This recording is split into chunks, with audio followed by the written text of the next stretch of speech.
Udviklingsminister Christian Friis Bach og handelsminister Pia Olsen Dyhr mødtes i dag med repræsentanter fra tekstilbranchen. Og parterne har indgået et samarbejde, der skal forbedre arbejdsforholdene for tekstilarbejderne i Bangladesh. Mødet kommer kort tid efter en fabrik kollapsede i Bangladesh, og over 1100 tekstilarbejdere mistede livet. En af de danske tøjproducenter, der fik produceret tøj i den sammenstyrtede fabrik i Bangladesh, det er Texman, der står bag tøjkæderne Wagner og Tøjeksperten. Og selvom direktøren var mødt op til mødet i dag, så var det ikke meget, han havde lyst til at sige efterfølgende. Hvor åbne er I over for et samarbejde med myndighederne? Ingen kommentar. Hvordan kan du forsvare, for at producere tøj under de vilkår, der er i Bangladesh? Vi har ingen kommentar til, at vi har lavet en udmærket aftale herinde, og den står vi ved. Og hvad er det, I står ved? Ingen yderligere kommentarer, det kommer herinde ved. I har været meget stille efter ulykken. Hvordan har du det med, hvad der skete? Ingen yderligere kommentarer. Jeg blev svært begejstret for, at vi kunne lande en aftale i forhold til Bangladesh, altså en partnerskabsaftale, hvor vi sørger for at levere på de udfordringer, der er, blandt andet med fabrikssikkerhed, åbenhed, sørger for inddragelsen af fagbevægelsen, og jeg har oplevet en meget positiv tøjbranche. Men det her, det var en hensigtserklæring, det var en indbydelse til samarbejde. Ønsker du ikke i højere grad, at der bliver indgået en juridisk bindende aftale? Jeg synes sådan set ikke, det er en hensigtserklæring, det er en partnerskabsaftale, og en partnerskabsaftale, det er, at regeringen kommer og leverer på noget. Vi har blandt andet lovet at tage dialogen op med Bangladesh-regeringen om at sørge for en ordentlig løn, ordentlige arbejdsforhold, at fagbevægelsen bliver inddraget og egentlig får et eller andet juridisk fundament at stå på i Bangladesh. Det har de ikke i dag. Og på den anden side, så forpligter virksomhederne sig til at kigge på de samme elementer. Så man skal ikke sige, at det her er sådan en aftale for sjov. Det er sådan set alvor. Men hvorfor skulle de ellers indgå den?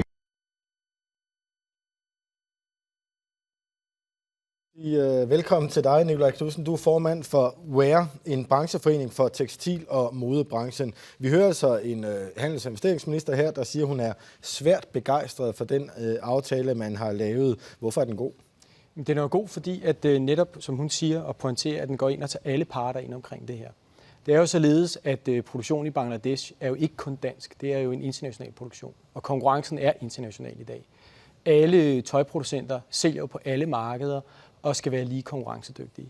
Så for at sikre sig, at de danske producenter ikke stilles dårligere, så skal man gå ind og gøre det her på et internationalt niveau. Det, der er ekstra godt også ved aftalen, det er jo her netop, som hun også pointerer, at lokale fagforeninger skal inddrages, og det skal op på EU-plan, således at der kan lægges pres på det internationalt på den bengalske regering, således at de her ting de kan blive løftet og blive bragt i bedre orden. Men er det ikke en aftale, som den danske regering har lavet med den danske tøjbranche?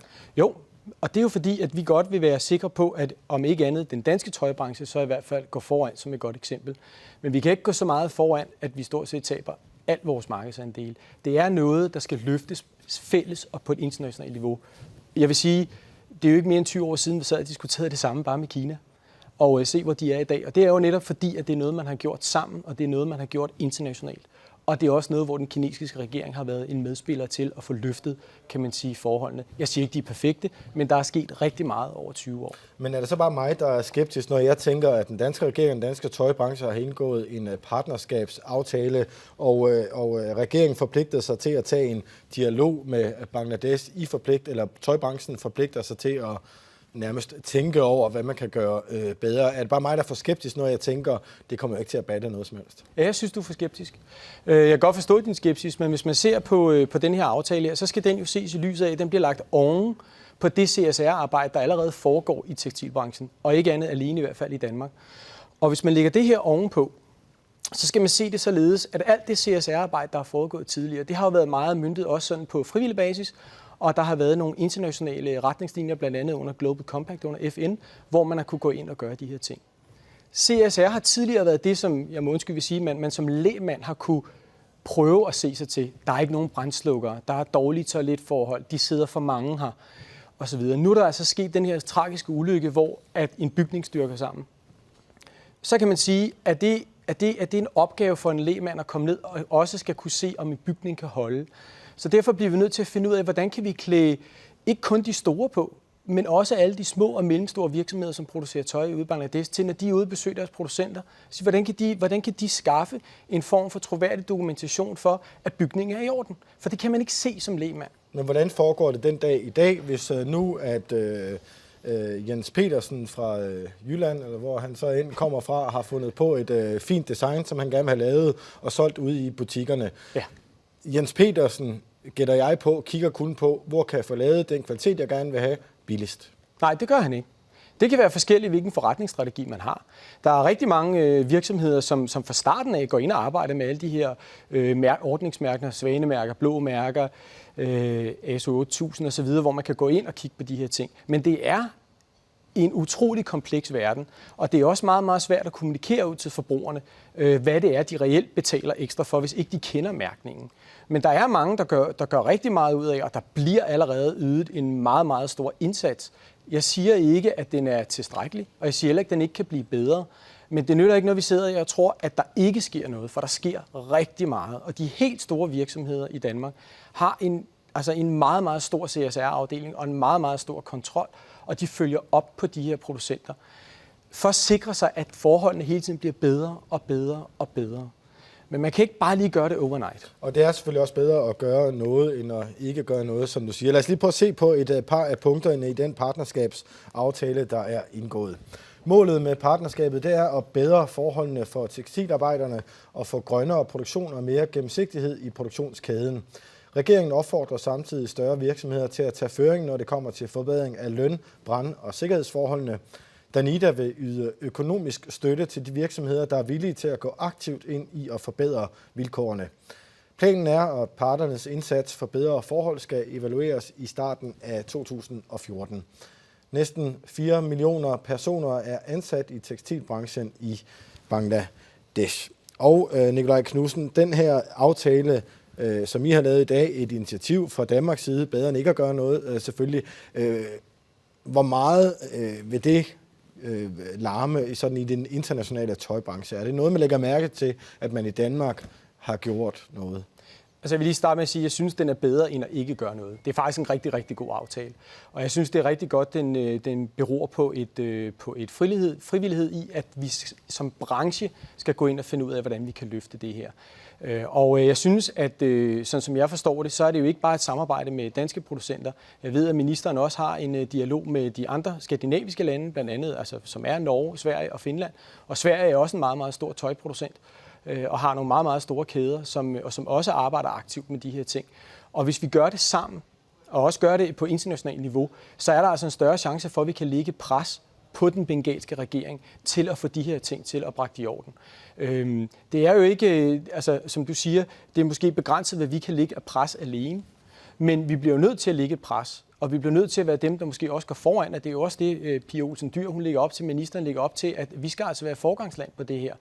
Men hun vil heller ikke påtvinge det. Hun vil godt have, at det ligesom skal komme fra hjertet af, og ikke være en byrde, men være en lyst til at gøre noget. Og det oplever jeg altså faktisk i branchen dagligt, og hver gang jeg har kontakt med nogen, så spørger de jo, jamen, hvordan kan vi gøre det? Hvad kan vi gøre for at gøre det bedre? Hvordan kan vi kontrollere det her? Er det din opfattelse, at man, hvis man som forbruger gerne vil have, at dem, der også har lavet tøjet, de har ordentlige forhold, at hvis man så køber dyrt tøj, så er man sikret bedre, at dem, der har lavet tøjet, de har det bedre. Altså skal man gå udenom det allerbilligste tøj? Er det sådan, det synes jeg ikke. Det tror jeg ikke. Altså hvis man tager nogle af de store internationale kæder, så har de nogle gange har jo også egne fabrikker. Og der er forholdene jo som minimum, hvad den lokale regering har som krav. Og der kan være utrolig gode forhold, hvor der også kan være skoler eller undervisning, og hvad de ellers har lavet af andre CSR-forhold, og hvor bygningskonstruktionen selvfølgelig er i orden, og der ikke er lagt 3 etager ovenpå, selvom der ikke var givet tilladelse til det. Og jeg åbner den snak op, fordi at for netop at få det her pristankegang ind i det. Lad os lige prøve at høre, hvad lederen af Ulandssekretariatet herhjemme mener om, hvordan tøjpriserne er eller bør være.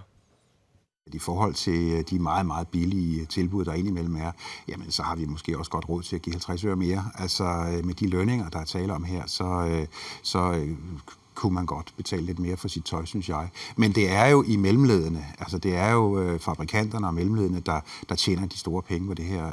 De enkelte arbejdere får jo næsten ikke noget. Men det er klart, at det er dem, der sidder og tjener penge, altså på fabrikkerne, og det er jo altså ikke som sådan danske virksomhedsejere, der gør det. Det er jo bengalske virksomhedsejere, bengalske arbejdsgivere, som tjener pengene, og det er selvfølgelig der, man skal sætte ind og sige, så venner, nu bliver I altså nødt til at aflevere noget af overskud og sikre, at de mennesker, der skaber det, også får del i festen. Er der nogen, der tjener for mange penge? Er der noget galt med måden, pengestrømmen bliver fordelt på, tror du? Jeg kan jo ikke sige, hvordan pengestrømmen sådan helt konkret falder i sådan et produktionssted. Det kan jo være forskelligt fra sted til sted. Og det er jo også, som jeg siger, det er jo ikke alle fabrikker af Bangladesh, der er så forfærdelige som den situation, vi har været i her. Der er jo faktisk nogen, der lever op og har langt, langt bedre vilkår. Det der er det, der er en decideret producent, hvor man har en kontakt til, og så kan der være en underproducent. Og det er jo ikke altid, man får at vide som tøjfirma, at her der bruger jeg en underagent. Eller ham, der laver knapperne til skjorten, hans forhold er ekstremt dårlige, men det ser du ikke. Så det er meget komplekst, og derfor er det ikke altid sådan bare lige at gøre det. Så kan du sige, kan vi give 50 øre mere? Ja, det kunne vi sikkert godt. Vi skal jo så bare være sikre på, at de 50 øre også går til arbejderne. Hvis du selv tidligere interviewet fremhævede Kina, som også havde dårlige forhold for 20 år siden, og som du selv sagde, se hvordan det ser ud der i dag, underforstået, at de har gode forhold i Kina nu. Nej, jeg sagde, at de har klart forbedret forhold i forhold til for 20 år siden, og jeg sagde også, at der stadigvæk kunne gøres forbedringer. Og måske også bedre forhold, end man har i Bangladesh. Hvorfor så ikke bare flytte sin tøjproduktion til Kina? Fordi at den er simpelthen for dyr. Men det er jo ikke det samme som, at man ikke kan forbedre forholdene i Bangladesh samtidig. Det er således, nu tillod mig at læse en international avis forleden dag, og The Wall Street Journal. Og de fortalte faktisk, at siden 1990, der er tekstilpriserne, tøjpriserne i USA steget med 10%. Fødevarene er i samme periode steget med 82%. Hvis du renser for inflation, så er tøjet billigere i USA i dag, end det var i 1990. Og det er verdens største forbrugermarked. Hvis vi skal ændre den mentalitet, før at der også kan være en ligelig konkurrence, så skal der ske rigtig meget, og det er faktisk så komplekst. Altså man kan ikke bare tro, at hvis vi bare hæver priserne i Danmark, så bliver det hele rigtig, rigtig godt i Bangladesh. Det kommer ikke til at ske. Det skal ske internationalt. Og det heldigvis er der også fokus på det her i USA. Og lige til sidst, hvis man som forbruger i Danmark skal ud og købe nyt tøj, gerne vil gøre noget godt, eller være sikker på, at dem, der har lavet tøjet, har haft nogle ordentlige arbejdsvilkår, er der så noget, man kan gøre som forbruger? Ja, der er rigtig mange firmaer, der har en beskrevet CSR-politik på deres hjemmesider, så hvis man ønsker at vide mere, så kan man gøre det. Så kan du simpelthen gå ind på firmaernes hjemmesider og se, hvad de gør.